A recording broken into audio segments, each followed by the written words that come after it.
Hello, dear students. Welcome back. This is Dr. Govind Saraswat, Assistant Professor in English from Government College Digana. Dear students, today I am going to tell you how are antithesis, paradox, and oxymoron different from one another.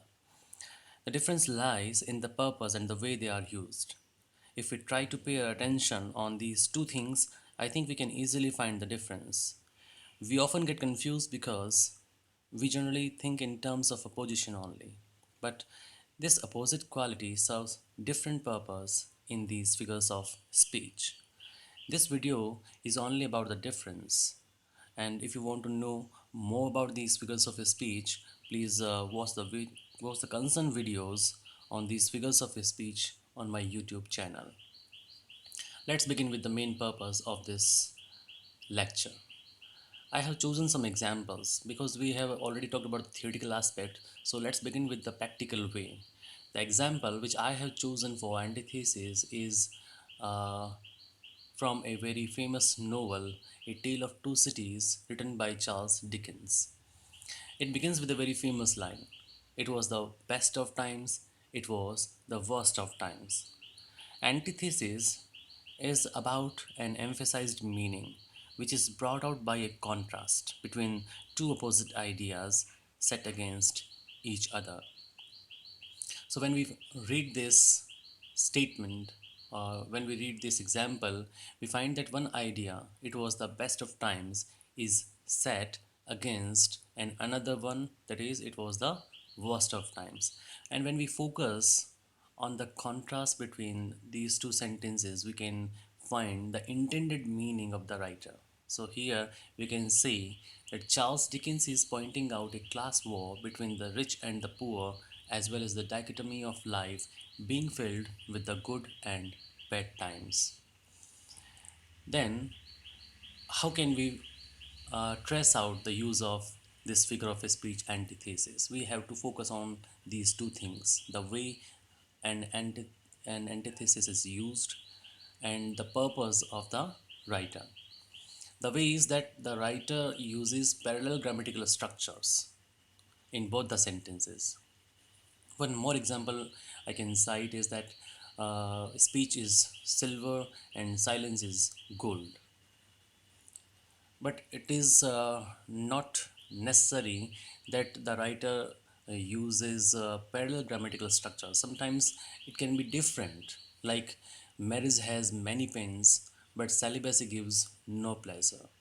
So we generally it is that the writer uses grammatical parallel grammatical structures, but sometimes we need to focus on the contrast also because uh, the contrast between the two ideas create the effect of this figure of a speech, and the purpose is to emphasize the intended meaning of the writer. And I have already mentioned that, and that can be brought out by focusing on the contrast between these two opposite ideas. So it is all about the figure of a speech antithesis. The next one is paradox. I have taken an example from a play named entitled Julius Caesar by William Shakespeare. There he writes, "Cowards die many times before their death." So paradox is only one idea, and that one idea is self-contradictory. Mark the difference between antithesis and paradox. We find two parallel grammatical structures in antithesis, whereas in paradox, only one idea, and that one idea is self-contradictory. When we read this line, we find that we get confused that how is it possible? Because the argument is set in such a way that it affects a logical meaning on the surface level. Logically, we can say that how can a person die before his or her death? And here we find that many times before their death. But when paradoxes always hint towards a philosophical or deep meaning. When we read this line, we feel that William Shakespeare is trying to suggest that we must face our fears. The more we run away from our fears, the more they will chase us, and we will die inside us because we feel that we are not behaving like a brave person, a human being. I am reminded here of a line by Ernest Hemingway when he wrote in Old Man and the Sea that a man can be destroyed, but he can never be defeated.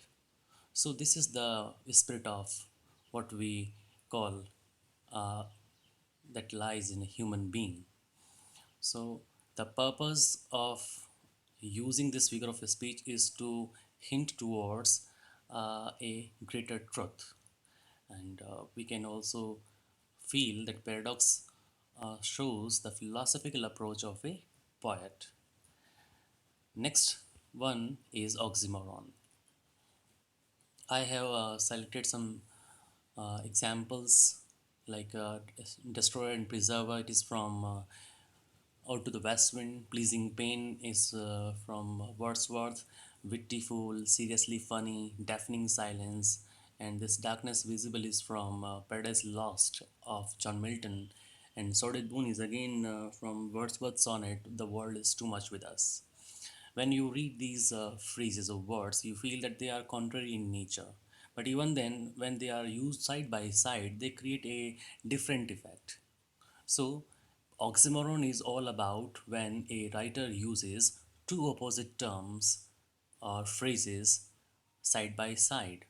But sometimes generally we can see that they are used for only one concept. Like destroy and preserve is used for west wind, pleasing pain is for life, darkness visible is all about the atmosphere of hell when God hurled Satan with all his followers into the hell, and sordid boon is for money.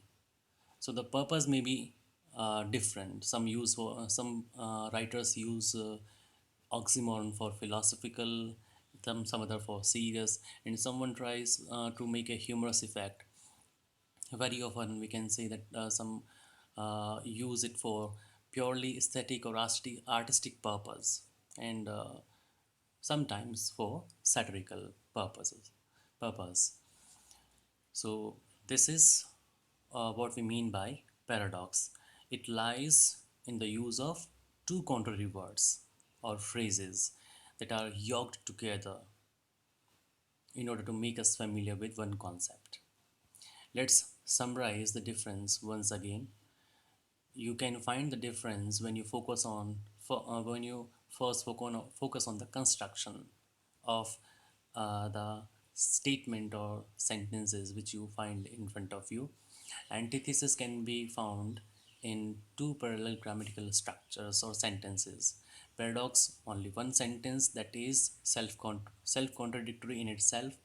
And oxymoron lies in two opposite words or phrases which are used side by side. Then, how can we figure out the purpose? When we can figure out the purpose of the poet in when he uses antithesis, when we focus on the contrast between these both the sentences. Mind it, the word is very important, contrast. It is the main purpose, because चीज़ें जो होती है वो contrast में और ज़्यादा निकल के सामने आती है. Paradox, when we focus on the deep and philosophical meaning of that single sentence. An oxymoron, when we focus on both the opposite words and phrases which are used together. So, this is all about the difference, and I feel that now you feel that these figures of speech called antithesis, paradox, and oxymoron, they they show some opposite qualities, but this opposite quality serves different purpose. And now you may feel that the difference can be traced out if you focus on the way they are used and the purpose behind using these figures of speech. I hope that this lecture will be very useful for you to understand these three figures of speech, and I want you to analyze more and more examples so that this difference can be more clear. Thank you.